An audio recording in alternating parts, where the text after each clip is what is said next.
One of the main reasons to wrap a wall with Dino is here's a shot of a hotel room that was done with wallpaper. Wallpaper can not really handle a lot of use and abuse. And here you can see the corner is wrapped in one piece. It's already starting to pop out.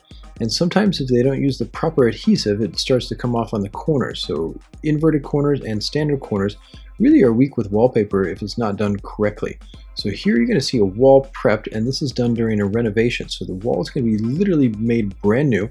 And here you can see a primer being put on, and this primer is being used for the plaster that's going to be applied. So you can see that door frame on the left is going to be filled in. And then here the wall is simply being set up for the plaster guys. Now the plaster guys are coming in, a massive amount of plaster being used. But you also have to think about when plastering is done is that it's very wet. Tons and tons of gallons of water are actually going in those walls, so it really has to dry. This wall took literally 7 days to dry, so that's something you have to think about in terms of planning a dyno install. Now that the wall is almost ready to be wrapped, is almost 99% dry, you really want to prep it. Here I'm scraping it down so it's super smooth. In some cases you might want to even sand. Then you want to remove any type of hardware, and then you want to apply a primer for the wall. This is not paint. Very important not to paint the walls. A lot of paint today is low VOC, so you can avoid having to paint it by just simply putting a very good wall primer on there.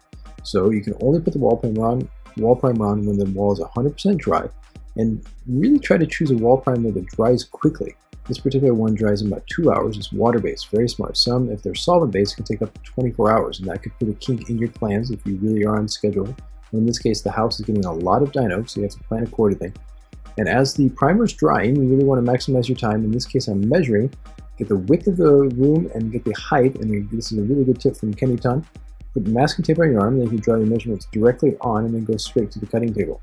Now, always have a good wide cutting table in your space because dyno is around 122 centimeters wide, so you need a table big enough so if it's too narrow, it might kink as you're rolling it out. So be very clever about that. So once the table is set, ready to go, wipe down, then you simply draw out the measurements. Very good to visualize the measurements because in this case, right around the door, instead of doing 4 panels, you're going to do actually 3 and then do a piece at top. So 2 double cut butt joints on either side.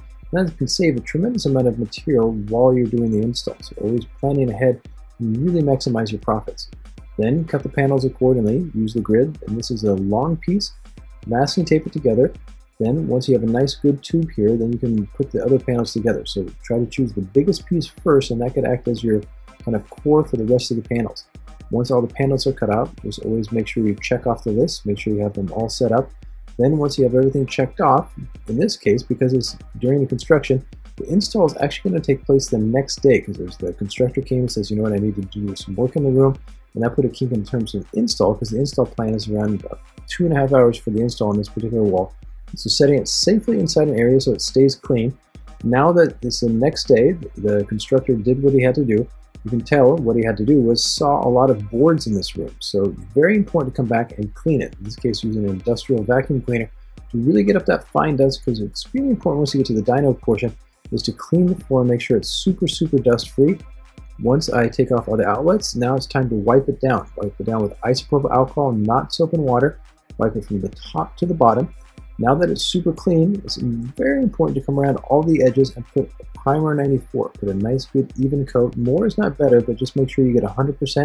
So start at one point of the corner and do a 360 around the room. But as you just don't focus on the edges of the room, but you're going to also focus around outlets. And as I get near the bottom of the wall, you can see that the molding has not yet been applied.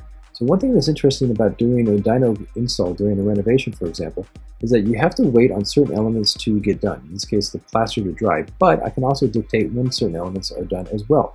So I asked the guys on the construction crew to hold off putting the molding on the wall until I was done. This means I can wrap the flat section there just above the top of the floor, and then they can put the molding on top. This saves quite a bit of time during the install, and that helps me. So again, having good communication with the crew makes me wrap faster and better, and that's the next video in the series, is the installation. Hope you've enjoyed. Thanks for watching. Justin Payton.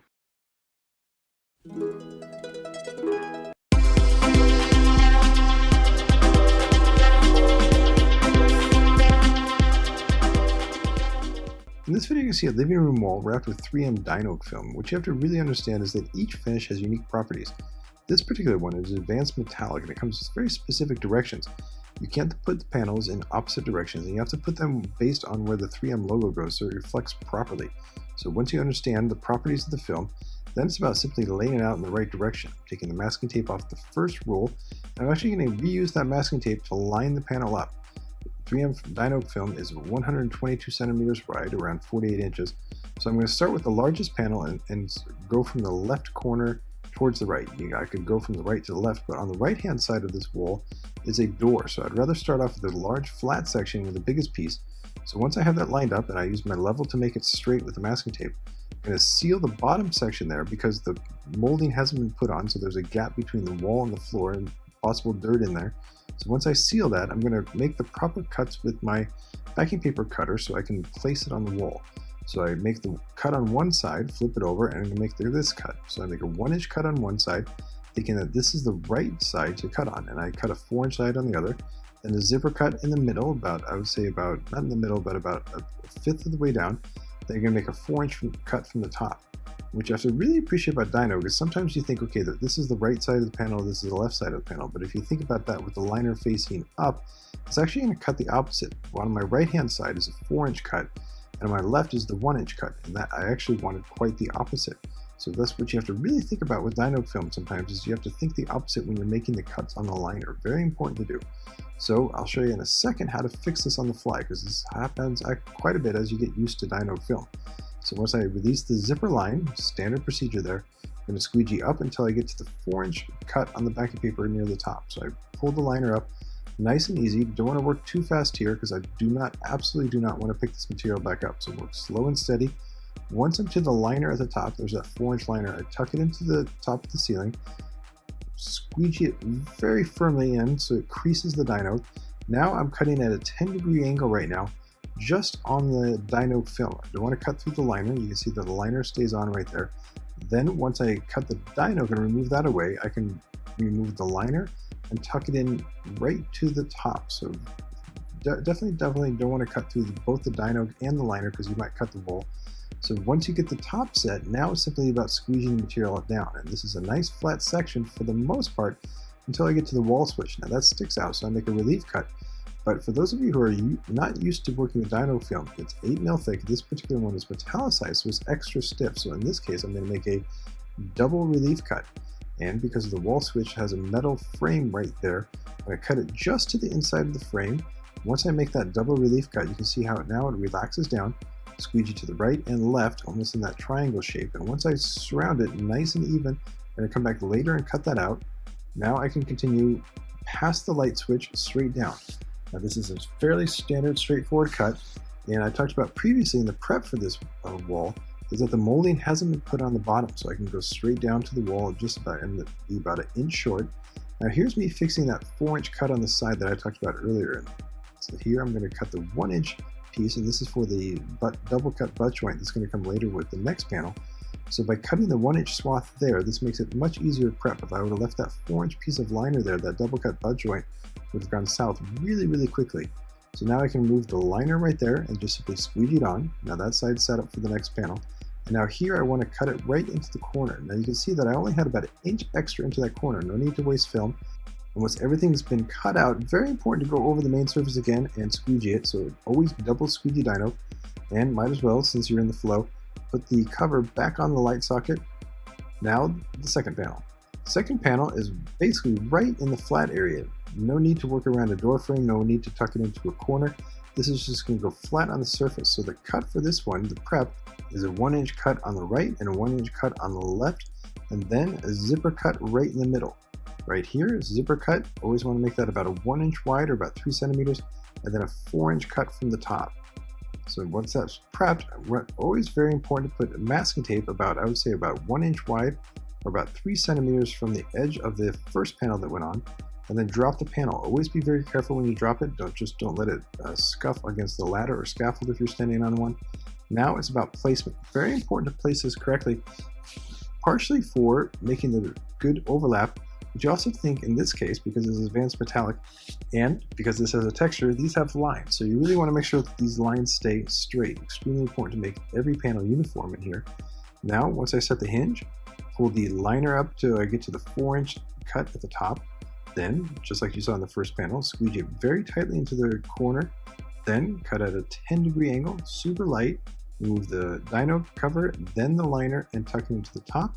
And you see how easy and straightforward it is. Just keep that liner on, squeegee evenly left to right. Keep that backing paper on. When you get to the bottom of this piece with a touch long, so I use the side of the level to cut it uniformly. Now that molding that's going to go on is about 4 inches wide, so it's easily going to cover that section. Now for a double cut overlap. Very important to release the liner first and then squeegee the top layer on very firmly and press that together so you get a nice, good, tight seal right on the section where they're going to meet. So be very patient, work down in even increments.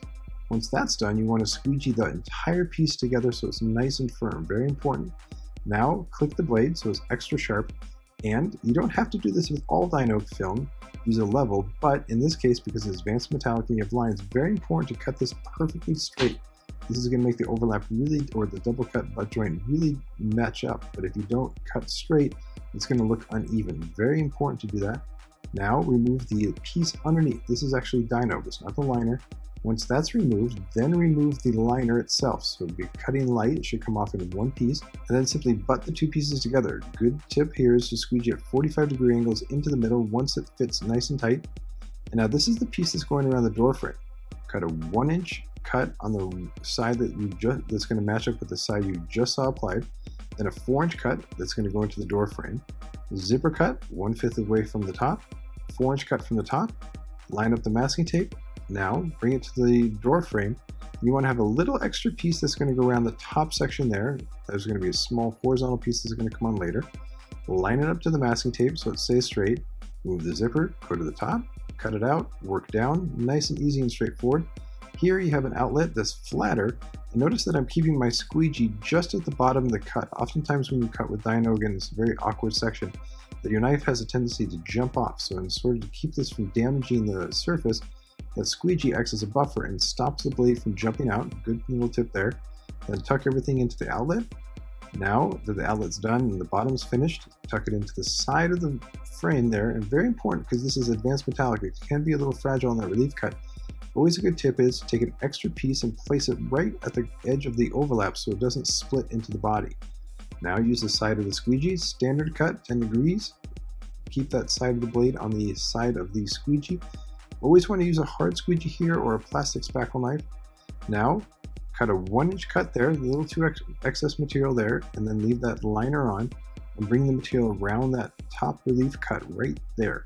Once the right distance is gauged, you can cut off the excess material. The goal right now is that when you come in with the double cut butt joints on the upper corners of the door frame, that it should align with the sides of the door frame so it looks nice and symmetrical. So there you got about a 1-inch gap or about 3 centimeters around that corner that's then going to be cut off when the top horizontal piece gets put on, which you'll see at the end of this video. So once that section's been cut out, you can remove that top piece that was holding on the relief cut, then squeegee everything into the side like a puzzle piece. Very straightforward. Now that that section's done, come back and do the double cut butt joint. Here just you can see the same methods applied. This is no different steps than what you saw on that first panel. Push the finger, squeegee it together, squeegee it flat on, use the level, cut straight down. Notice that keeping that blade peak now. It's not a 10-degree angle, it's more of a 30 to 40-degree angle, so it cuts through both layers. Move the dyno piece underneath, remove the liner, then butt joint. So very standard, straightforward, and this really gets nice and smooth once you get this technique down nice and easy. Fits together like a puzzle piece. Now, this is the section for the corner of the room. So this is the section that faces the doors and the street. So in this case, it's going to be 2 cuts, one in the corner and one around the door frame. So this gets a 4-inch cut on both sides, even though it's a small little narrow piece. Very important. And then the standard zipper cut, and then the 4-inch cut. Form it into place just once you get into the corner, nice and easy and straightforward. Once that's all fit in left to right, top to bottom, and this can get a little snug, especially when you're working around curtain rails, and you got the door frame, and you got all sorts of stuff going on. This is actually the most difficult piece to put on, because it's in such a little snug little spot with a raised object on the left, the corner on the right. Once that's all put in, standard cut right there, relief cut, and remove the excess film and just put a little patch on top, just so it does that relief cut doesn't run. Once everything's cut out and nice and all set up, here's the horizontal piece. In this case, 1-inch cut on the right, 1-inch cut on the left, zipper cut, 4-inch cut at the top, 4-inch cut at the bottom. So lots of cuts on this liner to set it up. And even though it's tiny, you always have to think about the surface here. If you pick this piece back up, it's going to remove maybe pieces of the wall because Dino is very, very strong. And this wall, even though it's brand new, you don't want to risk anything coming off right now because this might be a redo. So very, very important to get those liners on the backing paper set up. Standard cut for the top. Once everything's squeegeed in place, you'd be very careful about not cutting through. Now that everything's cut at the top, cut around the top of the frame right there, nice and easy and straightforward. Now that that's cut, instead it's a very tight section to use a straight edge right there. So I'm actually using the side of the squeegee because it's a nice long squeegee to make my double cut butt joint. Now that that's cut out, standard procedure right there. So sometimes you can use a level, sometimes you can use your side of your squeegee. Very, very good tips for that. Now that everything's all butt jointed on both sides and finished, now you can see the shot of the final results. Very cool, and you get a good close-up of those double cut butt joints on both sides, and then around the wall socket on the side. This whole install was very, very smooth once the wall was prepped properly, and you saw the video on that. There's a lot of prep involved getting the wall to this point, but the results are really spectacular. And what I love about it, it's going to be super, super durable and looks really, really nice, especially with that Dino door. The curtains are in, the art is on, couch is in, and got a proper living room wall. And now for the wrap up. Prep time was 1 week if you factor in the plaster drying, but if you think about actual labor hours, it was around 3 hours.